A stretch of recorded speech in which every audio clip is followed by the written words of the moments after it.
Hello viewers, আসসালামু আলাইকুম। Couples cooking and ব্লগসে আপনাদের সবাইকে স্বাগতম। আজকে আপনাদের সামনে নিয়ে এসেছি একটা মজাদার রেসিপি, গ্রাম বাংলার ঐতিহ্য তালের বড়া পিঠা। পুরো ভিডিওটা আমাদের সাথেই থাকবেন। এই তো তালটা এখন ছুলবো, তারপরে ছুলে কষাবো।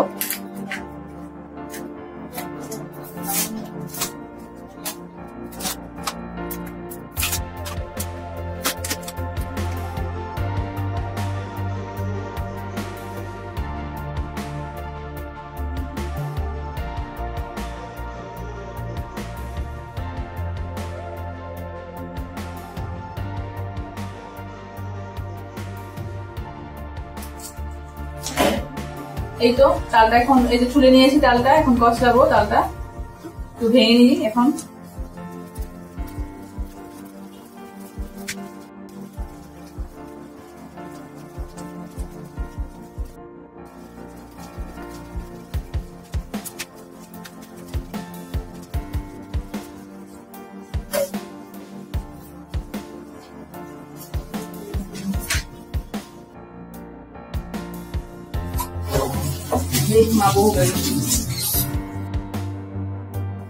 এই তো আমার শাশুড়ি মা আসছে, এখন তাল কষাবে।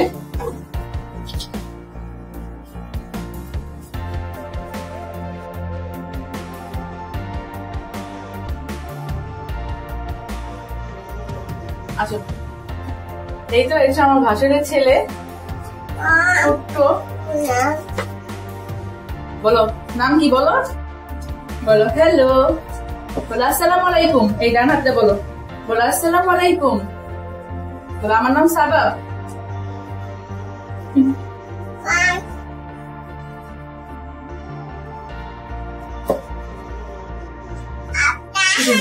রাখবেন।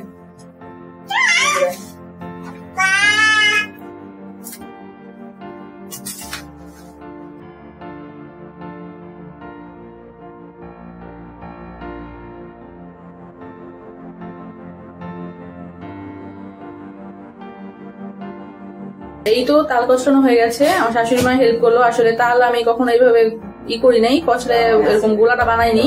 তালের পিঠা বানিয়েছি, মা একটু হেল্প করে দিল আমার শাশুড়ি মা।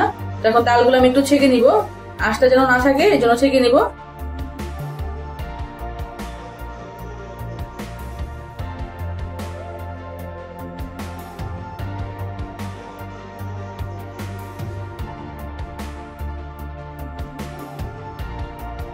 তাতে এইভাবে একটা চালনি নিয়ে এইভাবে চেলে নিতে হবে।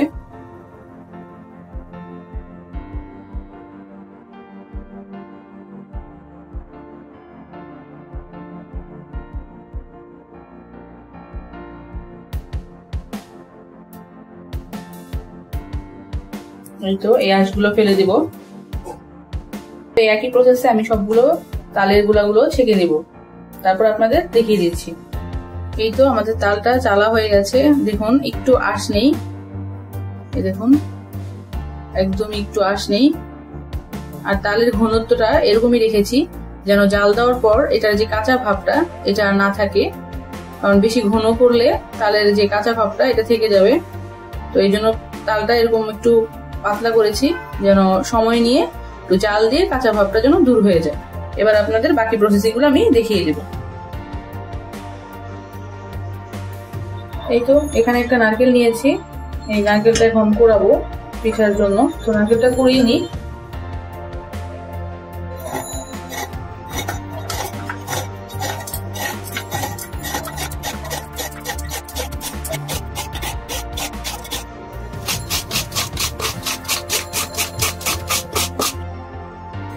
এই তো নারকেলগুলো কুড়িয়ে নিয়েছি, এখন বাকি প্রসেসিংটা আপনাদের দেখিয়ে দিচ্ছি। তালটা জাল দিচ্ছি, এটাতে কিছু মিক্স করিনি, আগে হচ্ছে জাল দিব। যেহেতু বড়া পিঠা বানাবো তাই আগে তালটা জাল দিয়ে ঘন করে নিতে হবে, তাই তালটা জাল দিয়ে ঘন করে নিচ্ছি। এটা অনবরত এভাবে নাড়তে হবে, না হলে নিচে লেগে যাবে, পুরো লেগে যাবে।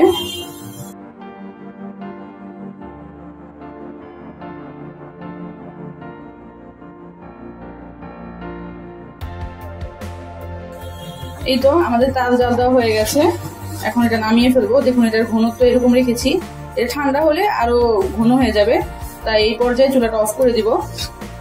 আর ঠান্ডা হলে তারপর বাকি উপকরণগুলো মিক্স করব, তখন আপনাদের আমি দেখিয়ে দিব।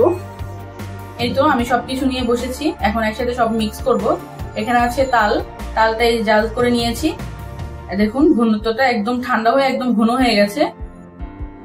এটা নিয়েছি হচ্ছে ময়দা, এখানে নারকেল কোড়া, এটা সুজি, হ্যাঁ নিয়েছি চিনি, আর হচ্ছে চালের গুঁড়ি, আর এটা নিয়েছি লবণ, আর এটা হচ্ছে বেকিং সোডা। তো এক এক করে আমি সব মিক্স করি। তো আমি এরকম একটা বড় পাত্র নিয়েছি জাস্ট আমার সুবিধার জন্য। এই তো আমি সবকিছু একটু বেশি করে নিয়েছি। এখন আমি পরিমাণ অনুযায়ী সব দিব, আপনারা আপনাদের পরিমাণ অনুযায়ী সব দিবেন। এখানে আমি প্রথমে চালের গুঁড়ি নিয়ে নিচ্ছি, হাত ইউজ করলাম যেহেতু এটা গোলানো লাগবে, হাত দিয়ে গোলালে সুবিধা হয়। আমি যেহেতু তাল দিয়ে সবকিছু করবো, পানি ইউজ করব না, তো আপনারাও চেষ্টা করবেন পানিটা না ইউজ করার জন্য, কারণ তাহলে টেস্টটা কমে যাবে, তাহলে তালের ওই ফ্লেভারটা আর থাকবে না। তো আমার তাল অনুযায়ী আমি সবকিছু উপকরণটা দিব, যেন পানিটা না দেওয়া লাগে। এখানে আমি যেটুকু পরিমাণে চালের গুঁড়ি নিয়েছি তার অর্ধেক পরিমাণ ময়দা দিব, জাস্ট এটাকে ভিতর থেকে সফটনেসটা করবে সেই কারণে।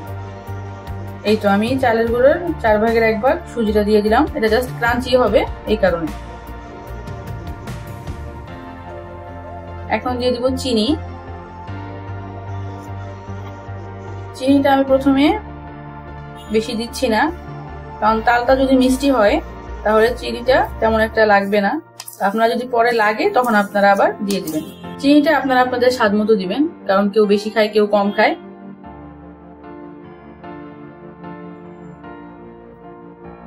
হ্যাঁ দিয়েছি নারকেল কোড়া,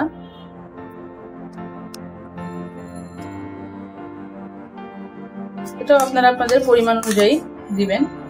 আমি লাগলে আবার আমার উপকরণে আবার দিব। দিয়ে দিচ্ছি স্বাদ মতো লবণ। মিষ্টি জিনিস একটু লবণটা দিলে তাহলে মিষ্টির স্বাদটা ব্যালেন্স করে লবণটা দিলে। অনেকে লবণ খায় না, তবে আমার কাছে মিষ্টি জিনিস একটু লবণ দিলে মিষ্টির স্বাদটা আমার কাছে খুব ভালো লাগে। এই তো এখানে আমি নিয়েছি বেকিং সোডা, এটা 1 চামচ দিলাম আমি, যেহেতু আমার পরিমাণ এতটুকু আমি নিয়েছি সেই অনুযায়ী আমি এখানে 1 চামচ দিলাম। আমি এখন এই উপকরণগুলো একটু মিক্স করে নিব, তারপর হচ্ছে আমি তালটা দিব।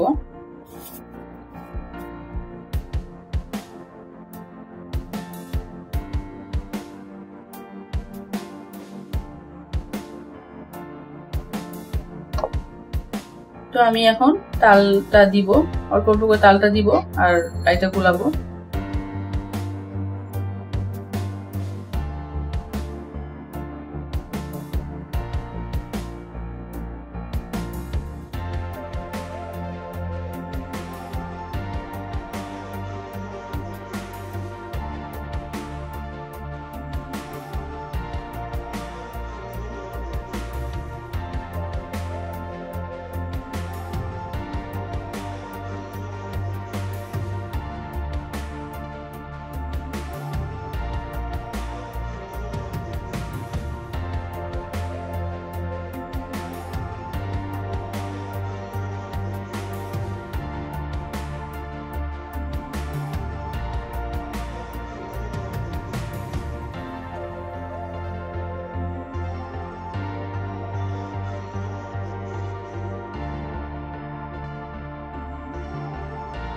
এই তো আমার গোলাটা গোলানো হয়ে গেছে, এখন আমি এটা 10 মিনিটের জন্য রেখে দেব, তারপরে ভাজার সময় আপনাদের দেখিয়ে দিচ্ছি।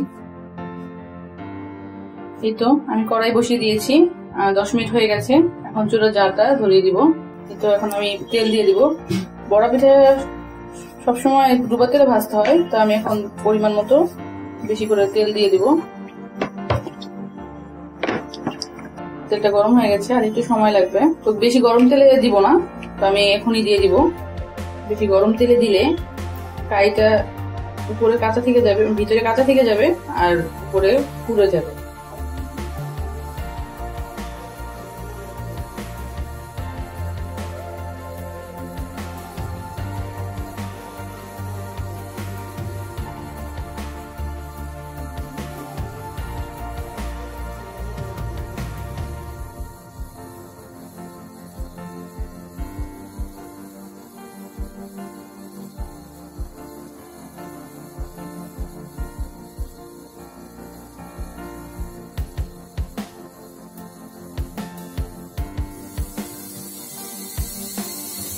এই তো পিঠাগুলো দিয়ে দিলাম। এখন জালটা একটু কমিয়ে দিব যেন ভিতরে ভালোভাবে সেদ্ধ হয়।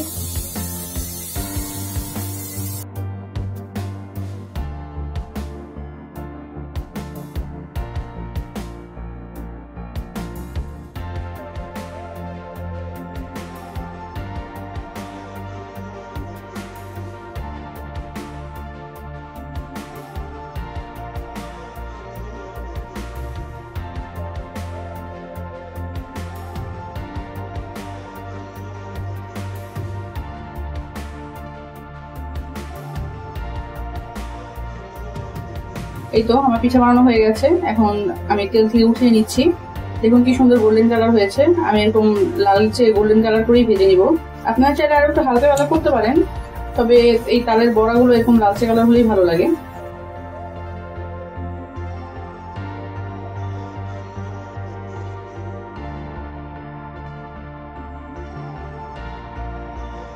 এই তো তৈরি হয়ে গেল আমাদের তালের পিঠা, তালের বড়া।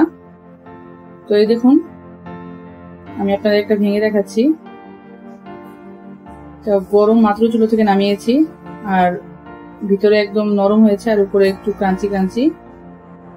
দেখুন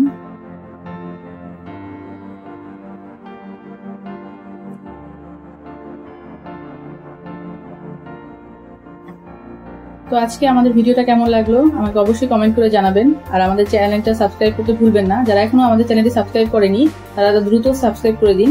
সম্পূর্ণ ভিডিওটি দেখার জন্য সবাইকে অসংখ্য ধন্যবাদ। আবার কোনো রেসিপি নিয়ে আপনাদের সামনে হাজির হব। এতদিন সবাই ভালো থাকবেন, সুস্থ থাকবেন। আল্লাহ হাফেজ।